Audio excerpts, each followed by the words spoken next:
The Oslo Freedom Forum called Erwin Cotler Freedom's Council. His CV reads like a catalog of awards and recognition available within the realm of human rights. His client list includes Natan Sharansky and Nelson Mandela. His public service portfolio includes service as Minister of Justice and Attorney General of Canada, plus years as a leading parliamentarian. Minister Erwin Cotler is the international chair of the Raoul Wallenberg Center for Human Rights.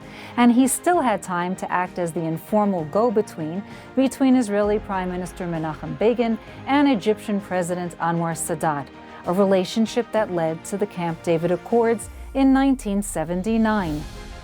Israel is reeling, its famed resilience being tested on multiple fronts, not merely geographic, but deeply emotional challenges following the October 7th massacre and the myriad of ensuing matters.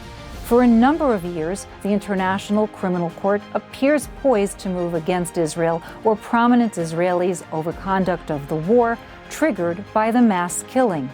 Professor Erwin Cotler, pleasure to have you here at the Media Line News Agency. Pleasure to be here. After years of building Israel's relations with the international community, the Jewish state is rapidly becoming a pariah state, accused of war crimes against humanity. In hindsight, did Israel handle the issue of the International Criminal Court well? Well, it's not only in Israel's hands, it's the international dynamics that you've mentioned. As somebody who was present in the World Conference Against Racism and Hate in Durban in 2001 as a member of the Canadian delegation, I was witness then to the emergence of what has become a process of delegitimization, demonization, and double standards, as Sharansky has called it, but has metastasized over the last 22 years. So what we're seeing now is a phenomenon and an expression of it in terms of the International Criminal Court, which is just one example of what might be called the laundering of anti-Semitism in a way, under the protective cover of the UN, the authority of international law, the culture of human rights, the very struggle against racism itself. And a central theme in that struggle is the weaponization of international legal institutions, singling out Israel for selective opprobrium and indictment. Now, I'm not saying Israel, like any other state, including any other democrat, is not accountable for any violations of human rights and humanity. It is. But what is happening is the singling it out for selective opprobrium and indictment. And so we have a phenomenon now where, as we're meeting, you have a situation where there may be prospective arrest warrants against Israel before the International Criminal Court. We have a case before the International Court of Justice taken by South Africa. You have another parallel case before the International Court of Justice regarding Israel's alleged illegitimate occupation of the West Bank. You have the ongoing resolutions of the UN General Assembly, where you have some 18 resolutions singling out one member state, happens to be Israel, and some 5 resolutions against the rest of the world combined. You have the UN Security Council meeting in almost constant sessions with regard to Israel, whereas Sudan at this point experiencing a genocide. It took almost a year and after the beginning of those atrocities in Sudan for the UN Security Council. In other words, you've got a massive weaponization of the international legal system with respect to Israel, of which the ICC is but one case study. And so when one looks at how Israel's handling it, what is missing in all this is a strategic appreciation by Israel that it's not involved only in a military situation, but it's involved in a diplomatic, legal, communications, etc. Onslaught that it has to address. Why does Israel get it so wrong? I think they talked about the conceptia, the kind of mistaken military approach or doctrine. I think the problem has been the over-reliance with respect to the military dimension, not realizing it's not just a multi-front war in a military sense where Israel has assaults on 7 different military fronts. It's a multi-front war in every other sense, and in particular in the legal sense. And it's a legal sense where the weaponization is taking place, and that's where Israel's presence has been at its weakest. Some may argue that the indictments against Hamas leadership is sort of window dressing. Do you look at it the same way? No, I think that the indictments against Hamas are important because in these matters, one has to, in fact, document the atrocities. One has to hold, it's a matter of pursuing justice for victims and holding the violators accountable. That's what international law is all about. And in this instance, if we did not go after the perpetrators, the Hamas perpetrators, and their enablers, et cetera, we would be giving them a free pass. I'm talking about the ICC. Would the ICC look to do this so they show some kind of impartiality, or does it not matter? No, I think that the ICC is empowered, really, for purposes of the court of last resort, to hold responsible those engaged in war crimes, crimes against humanity, genocide. Hamas is guilty of all these things. The ICC is also not only a court of last resort, but it's supposed to operate on the principle of complementarity. That is to say, if there is a democracy with an independent judicial system like Israel, then the ICC is not supposed to substitute its judgment for that of the Democrats' independent legal process. So that's the difference between Hamas and Israel at its starkest sense. Hamas is an anti-Semitic, genocidal, terrorist statelet, not because I say so, but because they say so in their founding charter of 1988 to the present time. They've been involved in a standing incitement to hate and genocide. And what people don't realize, that's a standalone breach of the Genocide Convention, whether or not atrocities follow. So that means since 1988, they've been in breach of international law, in breach of the Genocide Convention, not held accountable, whereas Israel, as I say, with an independent legal system, should not be put in the same morally equivalent status or situation like Hamas. So while arrest warrants are clearly warranted against Hamas leadership and those who aid and abet it, with regard to Israel, they would not be warranted according to the ICC's own statute and principles of operation, because Israel has an independent legal system.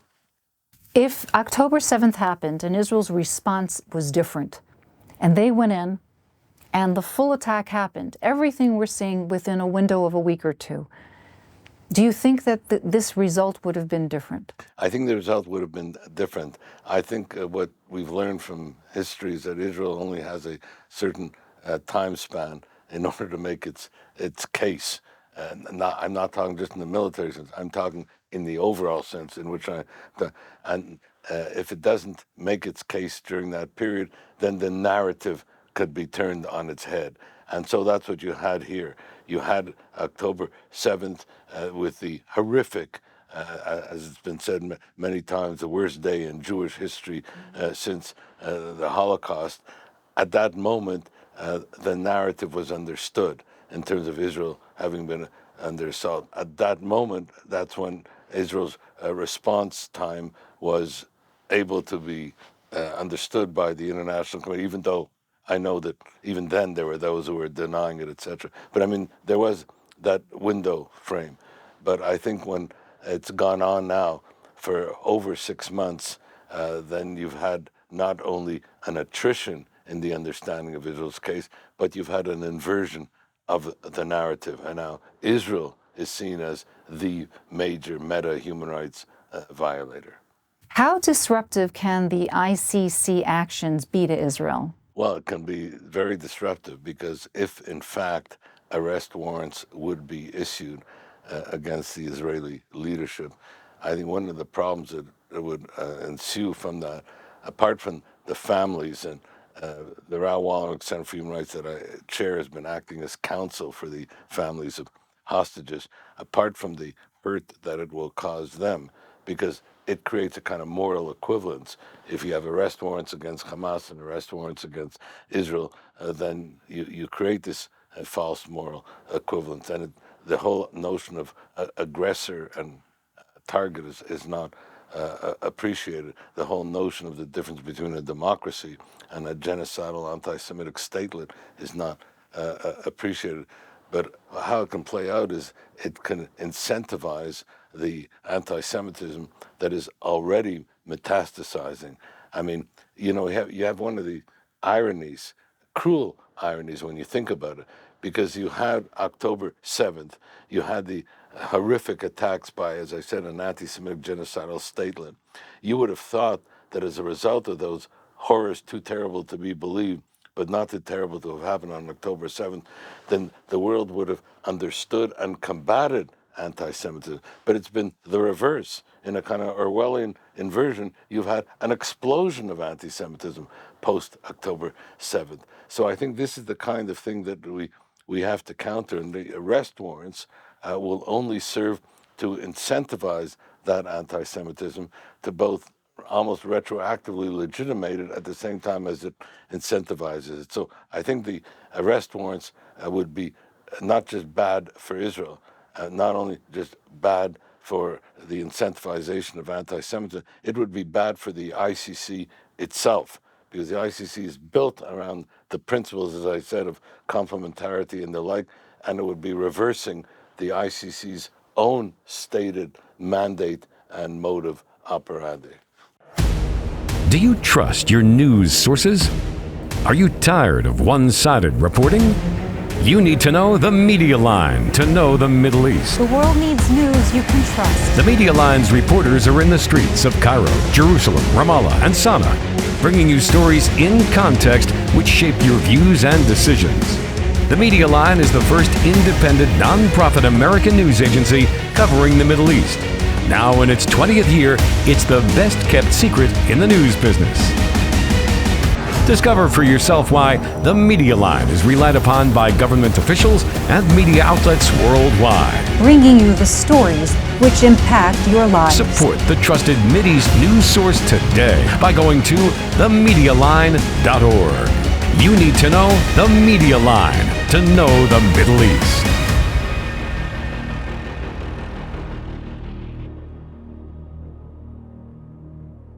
Has the October 7th war harmed the U.S.-Israel relationship? We're seeing vitriol like we've never seen on such a high level. Well, at the beginning, you had public displays of support, Biden's coming to Israel, etc. All the things that you recall. I think what's happened afterwards, and some of it is very personal in terms of relationships on the level of the Prime Minister and President Biden. I think some of those differences in politics, persons and personalities make a difference, not just policies. And I think the kinds of public airing of differences has been problematic and not helpful. Fortunately, it appears that the public opinion in many ways is still held supportive of Israel. But amongst the younger generation, particularly those from 18 to 30, you have a remarkable situation where in the United States, for example, over half support Hamas. I mean, that is an astonishing datum and a reality. I mean, we're talking about those who will be the future leaders of tomorrow. We're talking about your future congressional leaders, your future media people, academics, and the like. So I'm very worried about the disturbing manifestations amongst the younger generation. I think, therefore, it's not only how it is felt at the top level with President Biden and the like, because I think those differences will be overcome. It's the metastasizing among the young people that is very problematic. I want to go back a minute to the ICC, and we were doing reporting on this as well here in terms of the fact that these warrants can be given without telling Prime Minister Netanyahu or others that they're coming forward. What does that mean? What are the implications there? The implications there, but they will. It'll become public. It's not something that stays hidden. It's like in any criminal investigation for a period that may not yet be known. But I happen to have high regard for the special prosecutor Karim Khan. I've known him for a long time. I regard him as being a person of principle, and I think he'll understand what is best for the court. I'm not only speaking about in terms of the interests of the parties involved. Karim Khan has just concluded an agreement with Venezuela, whereby under that agreement they will not be issuing warrants with regard to Venezuelan leadership, on the assumption that Venezuela will now undertake the kinds of things that will preclude that. I think with regard to Israel, those undertakings are already there. In other words, an independent judiciary, etc., all the trappings and substance of a democracy. So, I mean, I take Karim Khan at his word. He looked at and characterized the International Criminal Court as a living tree, and a living tree that's supposed to be anchored in the principles of both complementarity and cooperation. I believe that a framework of understanding can be worked out with the Israeli leadership so that arrest warrants do not have to be issued.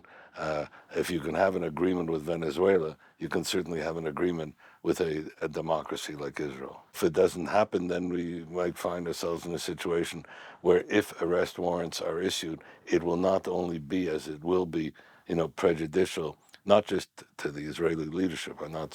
It will be prejudicial to Israel and the Jewish people. It will incentivize anti-Semitism, all the things that I mentioned, and I believe it will hurt the ICC as an institution. And as somebody who was very much involved with the International Criminal Court, I was at one point a special advisor when I was a law professor to the Canadian government to support the establishment of an ICC. As a parliamentarian, I chaired the first assembly of parliamentarians for an international criminal. I mention this only because I believe strongly in the ICC as a successor international Nuremberg tribunal. I still believe in it, and I believe in the foundational principles of it, which include complementarity and cooperation. And therefore, I'm hopeful that, in fact, arrest warrants will not be issued because they will be prejudicial to the ICC itself. Israel has weaponized targeted killings, and it's receiving a lot of criticism for it. Do they violate international law in doing so? No. Targeted killings are themselves understood if what we're talking about are methods of last resort, are means really of a form of law enforcement where no other option is available in order to combat the horrific international terrorism and all that implies. There are frameworks and responsibilities that are involved. You can't indiscriminately engage in targeted killings. One has to comport with an international legal law enforcement strategy for that purpose. But the notion that you can never have a targeted killing is itself misplaced as a matter of law. But if you engage in a targeted killing, you have to do it in accordance with the norms of international criminal law in that regard. There are more than 100 hostages that are still being held in Gaza. Do you feel that the families have any recourse that they haven't looked at that might make a difference in terms of courts, in terms of a legal path? I think, the families have done their best. I think it's the responsibility of the international community to realize that the immediate and unconditional, as I would put it, even release of hostages is a stand-alone imperative. When I say a stand-alone imperative, regardless of where you stand on the Israeli-Palestinian conflict, this is a standalone imperative from a humanitarian point of view. I mean, we're talking still with regard to hostages, women, children, elderly, disabled, and the like. So that's an imperative. It's a standalone principle of humanity with respect to release of hostages because of the inhumanity of them being hostage. It's a moral imperative of the first order and a legal imperative. What people don't understand, that every day that these hostages are in detention under Hamas is a standing crime against humanity. It's a continuation of the crime against humanity. And finally, it's an international legal obligation. It's not just an obligation with regard to Israel, it's an obligation on the part of the international community. So we have to do our best as an international community, and it should not just be Israel's responsibility to, in fact, secure the release of those hostages. As I say, every day that they are in captivity is an ongoing crime against humanity. Professor Cotler, what's your fear a day after the war ends? My fear after the day after the war ends is that the war itself will not have ended. It will have ended only on a military front. It will not have ended on the other fronts that have been unleashed as regards this war. And I'm thinking principally of the weaponization of the international legal institutions, as I've mentioned, singling out Israel for selective opprobrium and indictment. That may continue, but that would be part of what I consider to be a larger issue, and that is the explosion of anti-Semitism. When I say that, I say that's a global explosion of anti-Semitism, which is not only unprecedented, as I mentioned, but it's not just a threat to Jews. This is what we have to realize, as history has taught us only too often and too well, that this explosive anti-Semitism is toxic to democracies. It's an assault on our common humanity. It's a standing injustice, and to use that proverbial statement, that while it begins with Jews, it doesn't end with Jews. This is the proverbial bloodied canary in the mineshaft of global evil. It's sounding the alarm for the international community. It's a threat to our national security of different democracies. So therefore, we have to combat it, but Jews cannot combat it alone.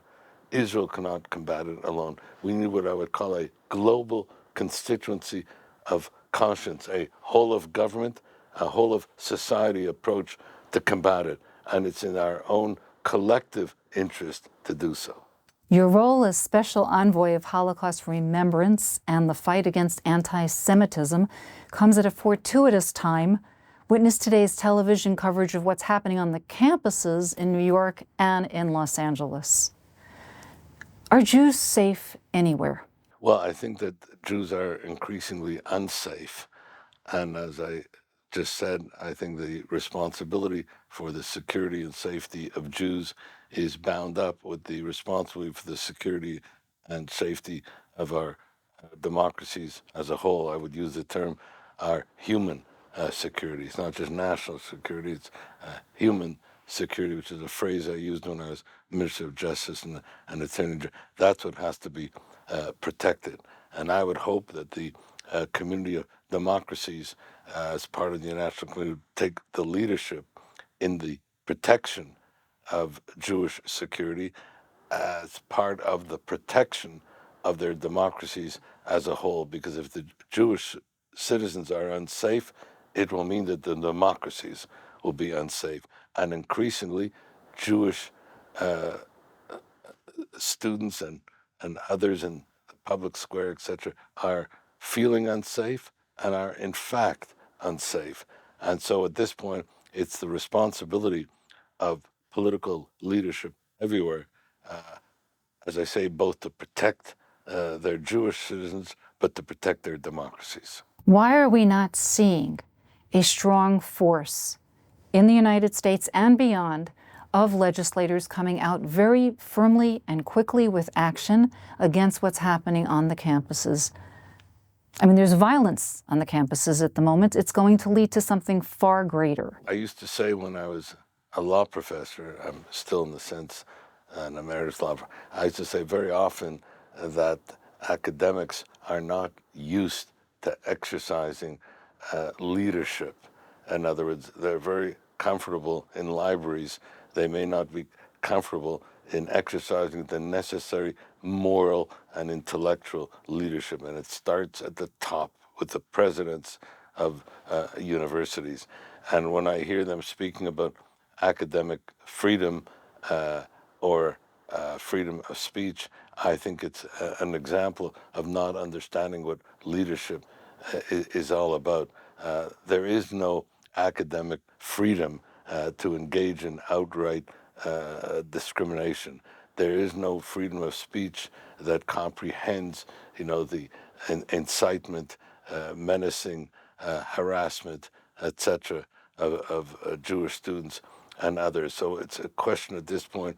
We need responsible leadership at the university levels, and I think that presidents and others in the university have not been accustomed to exercising that kind of leadership, and we need responsible leadership at the governmental and parliamentary levels. That's why I say it has to be a whole of government approach, but also a whole of society approach, and it has to be integrated and intertwined, and it has to be strategic, but people have got to assume the responsibilities of the office that they occupy and not wait to see who else is standing before they make a judgment to do so. Because in the world in which we live, there are too few people who are prepared to stand up and be counted. And that's what we need at this point. News needs trained journalists. The Media Line, the first American nonprofit news agency covering the Middle East,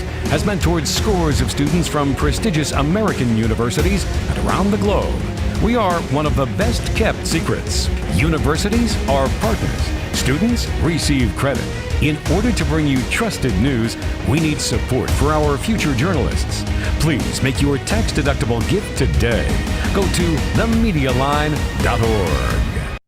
The irony of the timing of your global report on anti-Semitism, which is coming out through Tel Aviv University, kind of begs the question, where does it stand? What do we expect from this report? And particularly now, after what has just unfolded before all of our eyes, and it still is, campus after campus, with the expectation of even an intifada that's supposed to take place come Nakba Day. Well, it's a global report, and it'll include, country reports. It will also include reports from the various special envoys, such as the special envoy for the European Union. But unlike previous years, which the report was important and had resonance, but was largely, descriptive, this report also is intended to be prescriptive. In other words, to set forth recommendations for action. Because what we need at this point are not only words of condemnation, we need action, the kind of action as you yourself indicated, at the academic leadership level, at the parliamentary leadership level, at the government leadership level, at civil society level. As I said, a global constituency of conscience. What I hope will emerge from this report will be a global action plan, because words are important. I'm not saying they're not, because if you don't have condemnation, then people will feel licensed to continue. So the metastasizing of anti-Semitism has to be condemned, and words are important, but the words have to be translated into deeds, into action. And what we need are national action plans that are going to be implemented, and as part of a global action plan where we act in concert. You know from where you speak, you were under surveillance for 24 hours straight. Where did this come from in Canada? I think what happened is that we've allowed this to fester, metastasize for a long time. In a word, anti-Semitism is not only the longest and oldest and most enduring and most lethal of hatreds, but it's one that mutates and metastasizes over time. But it's grounded in one, I would say, foundational, generic, historical trope, and that is Jews, the Jewish people, Israel is a Jew among the nations, as the enemy of all that is good, the embodiment of all that is evil, reflecting whatever is a zeitgeist at any given moment in time. So when the zeitgeist was religion, then the Jews were held to be guilty of deicide. When the zeitgeist in the Middle Ages was the Black Plague, then the Jews were the poisoners of the wells. I can go, but in the 70s, well, then as I began as a law professor, the zeitgeist became human rights. And then Israel is held out for the first time as being the meta human rights violator of our time. We didn't pay much attention to it, but that dynamic sort of continued inexorably, indulgently for some 50 years since then. And it had a number of tipping points. One of the tipping points I mentioned was the World Conference Against Racism in Durban 2001. You had another tipping point in 2021. And now we're witnessing the last tipping point of the aftermath of October 7th. So it's been an inexorable buildup with respect to the singling out of Israel as the meta human rights violator, and we were not paying attention. I'm hoping that the recent events will finally serve as the wake-up call for the international community to realize that what's at stake at this point is really the integrity of our democracies and the security of our democracy, as I said, and our human security, and that finally we will start to see the global action that is needed and the leadership that is needed at all these levels: governmental, parliamentary, civil society, academic, and the like.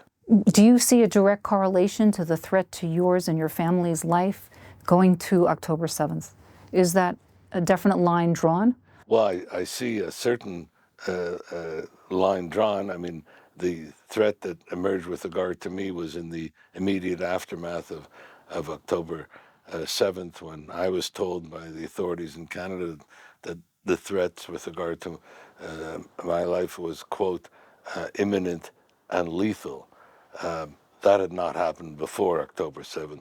There might have been, the implied criticism and threats that we all might experience, but that type of threat and the protection that has emerged that the Canadian government has provided me since then, that was unprecedented. And so that's a post October 7th phenomenon. If I've been experiencing it in a personal level, I'm speaking now much more importantly about how it's being experienced nationally and internationally, and how it's being experienced in particular by the Jews who are the targets of this type of lethal anti-Semitism. Are you satisfied with Canada's public position on the war? I think Canada's public position should be more unequivocal than it has been. I think that there have been statements made by the government that have been important and that have been condemnatory of anti-Semitism. But as I said, we need to go beyond words. We need to go into action, because what is happening in the on the campuses, in the streets, in the public square represent at this point, not only menacing, threatening, intimidating behavior, but threats to human security. And therefore, the government has got to be clear and unequivocal in its action in the protection of national security. As of October 6th, Israel was still charting what was happening with judicial reforms. And you said that legislation proposed by the government on judicial reforms would eviscerate judicial review, undermine the independence of the judiciary, and vest undue power in government. Do you still feel that? I still feel that way. I think that the prospective reforms, as they were called by the government, would have had the effect that I mentioned. It would have been undermining the independence of the judiciary, etc. I also believe that it was prejudicial, to Israel's national security at the time. I'm not saying that there was no need for reforms. I do think that we needed to reform the law of standing here. I think we needed to introduce certain reforms with regard to the principle of justiciability and the like, but the kinds of reforms that were proposed and the manner in which they were proposed would have undermined the independence of the judiciary, would have in fact invested too much power in the executive, etc., would have upset the separation of powers and the balance of powers. I think it was a mistake, both in what was proposed, and I think it was no less a mistake in the manner in which they sought at the time to carry it out. I'm glad that it was not implemented, but I do think it caused damage, even though it was not implemented, because it caused unnecessary division here in Israel. It caused unnecessary toxicity to the Israeli democracy. I think, therefore, it was unwarranted and harmful, and I hope we've seen the last of it.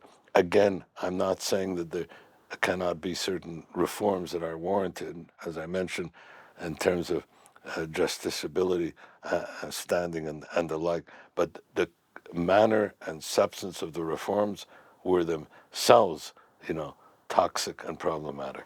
Prime Minister Netanyahu had, you said, wrongly compared the High Court of Justice override system in Canada to what he was trying to propose in Israel. And you said this was absolutely not the case.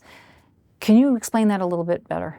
Well, the attempt to say that we're doing what Canada is doing, and Canada is a democracy, but it was entirely different. If you take the notwithstanding clause, number one, the notwithstanding clause and the federal government that I was a member at the time, and that's become Canadian policy, we said we will never invoke the notwithstanding clause. Number two, Canada is a federal system, not a system like Israel. So we were talking about only the invocation with some provinces. And even then, under the Canadian Constitution, if you invoke the notwithstanding clause, it has a lifespan of 5 years, and it can be challenged, and it has been challenged. And so you have a protective framework because it's, number one, within a federal system. Number two, you have a Canadian Charter of Rights and Freedoms.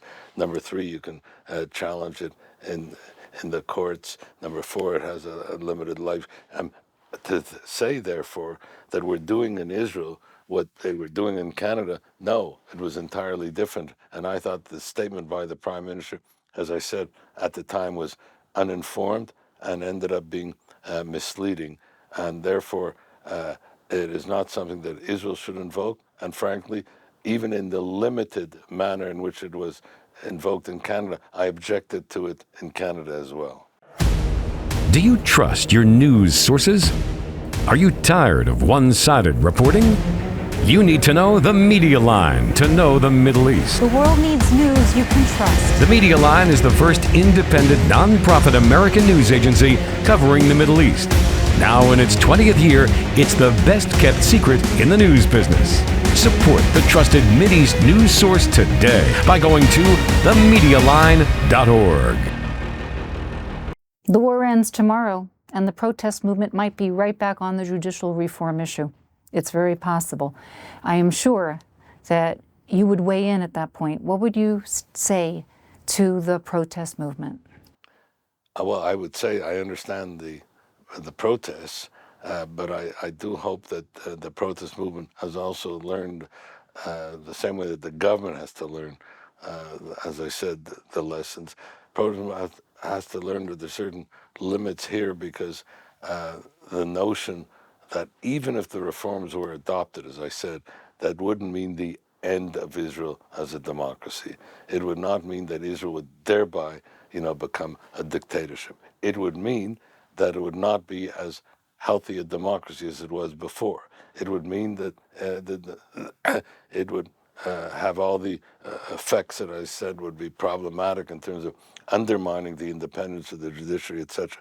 But you would still have an independent judiciary. You'd still have a free press. You'd still have fair and free elections. I mean, I know enough about what dictatorships are and the evil that dictatorships cause to say that if those judicial reforms were in fact enacted, which I'm totally opposed to, but if they were, Israel would not become a dictatorship. And so I think that even those who are protesting have to understand that they should not mischaracterize the nature and impact of the reforms, because then you get on the both sides misrepresenting the nature of the position. So, number one, I hope the government will not go back to in any way seek to instill those reforms, and I hope therefore the protests with regard to those reforms will no longer be necessary. Other protests may be necessary, but not those. Apropos our conversation in human rights,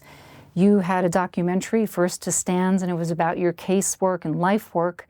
And if you look at those that you defended, what case did you feel had the farthest-reaching results? I think probably the two cases that had the farthest-reaching results reflected the two great human rights struggles in the second half of the 20th century. I'm referring to the struggle for Soviet Jewry, and I think Anatoly Sharansky was the face, the identity, the voice of that struggle. And I think that struggle helped to bring about at that time the end of the Soviet Union and its dictatorship as we knew it. Regrettably, we saw it arise in a different way under Putin's Russia. But I do believe that what Sharansky and those associated with him proved, and we just were discussing it just a few days ago, how, and I used the expression, a few people, with a proper commitment and action can change the universe. And you saw that with regard to the struggle for Soviet Jewry. The second struggle was the struggle against apartheid. And here you had Nelson Mandela, who languished 27 years in a South African prison and emerged after 27 years to not only preside over the dismantling of apartheid, but to usher in the first democratic, egalitarian, non-racial, South African state. I regret that some of that legacy of Mandela has been tarnished by the successor governments in South Africa, but that also was a tipping point in terms of the struggle against apartheid, Mandela's struggle in that regard. My involvement there is much more of a cameo involvement than it was with regard to the Sharansky case. But the two great, as I say, human rights struggle, the second half of the 20th, were led by two great human rights individuals. It also shows you how one person with the compassion to care and the courage to act can confront evil and transform history. And as I'm saying this, I'm thinking of another historical moment. We are now on the 80th anniversary of the worst and cruelest and most efficient killing field in all of the Holocaust. I'm talking about the period between mid-May and the beginning of July 1944, where 440,000 Hungarian Jews were deported to the death camp Auschwitz, as I said, the quickest, cruelest, most efficient killing field in all of the Holocaust. Raoul Wallenberg arrived in Swedish legation in Budapest in mid-July, and a mixture of bluff and bravado and mobilization and the like saved 100,000 Jews thereafter.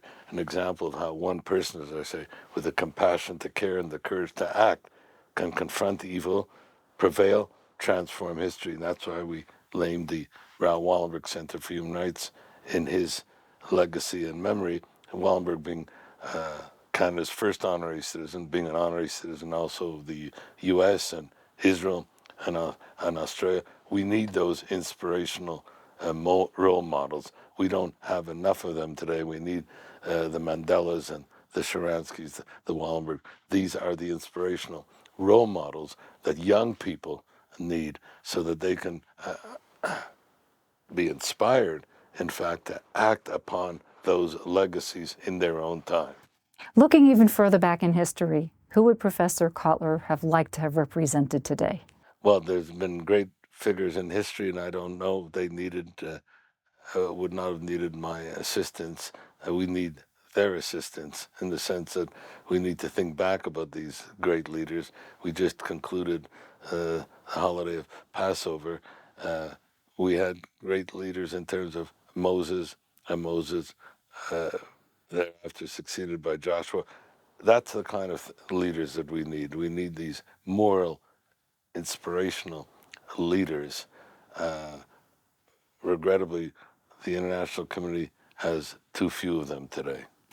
Professor Erwin Cotler, you have a very interesting personal story, the one of how you met your wife. And many have come out with elements of how you met your wife, but why don't you share with how you met Fariella? Well, it goes back to the time when I was then a law professor, and I used to spend 4 summers, 75, 76, 77, 78, in the Arab countries. People would ask me, why are you going there? And I said, well, somebody who's wants to be involved in the Israeli-Arab-Palestinian peace process, if I could call it that, I had to have a better understanding, not just of the foreign policy of the Arab countries, that word was too general, but the culture, the psychology, the people, the Egyptians, the Syrians, the Jordanians, Palestinians, and Israel. And I'd spend 4 months every summer from 75 through 78 in sequence in those countries. And I'd begin with Egypt.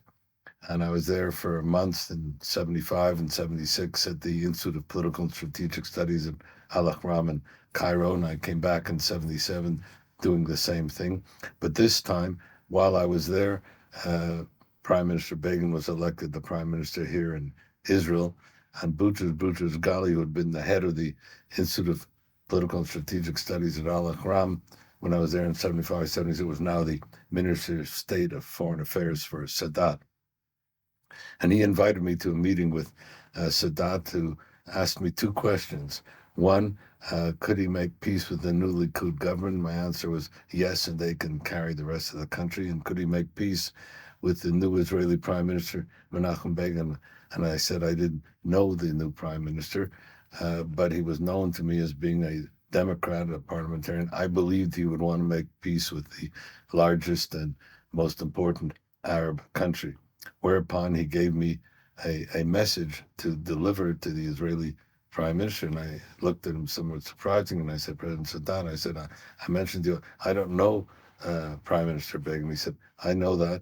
He said, but Boutros Ghali tells me that you end up your trip to the Arab countries in Israel. I want to give the message to somebody that I can trust and who I believe the Israelis will trust. And so that summer I cut my trip short. I went just to Syria, then I went to Israel. And by happenstance, the day that I arrived in Israel, I bumped into a good friend of mine, Uri Gordon, a senior official in the Jewish Agency, who invited me to a meeting of Knesset members, in particular younger Knesset members. And sitting at that luncheon, unknown to me then, was my future wife, who was the parliamentary secretary to the Likud and very close to Menachem Begin. At the luncheon, my colleague Uri Gordon all of a sudden surprisingly asked me to say a few words, and I got up and I spoke in Hebrew, and he asked me to say a few words about North American Jews, but I said, look, you hear enough about North American Jews. Let me just share with you some experiences that I've had in Egypt and Syria, and I spoke about that. And my wife-to-be, Ariella, sent a note to a friend of hers saying that I must be a spy, because she could not understand how somebody, a young Jew, was traveling freely in the Arab countries, including Syria, etc., and also spoke Hebrew. To her, that constituted a spy. So after the lunch, she came up and asked me some questions, and I understood already that she was suspicious. And I, at that moment, said I would share with her a story that I hadn't shared over lunch, that when I was in Syria and I met with the Syrian Jewish community, they drank a l'chaim to the election of Menachem Begin and added that with his election would come their redemption. And she heard this and her eyes lit up and she said, you have to tell this to Prime Minister Begin. He has to know this. And I said, which was true, I don't know the Prime Minister. She said, I'll arrange it. And shortly thereafter, I was sitting in his office. And at one point, I said to him that there's something I have to share with you, Prime Minister, but I can't do it with anybody else in the room.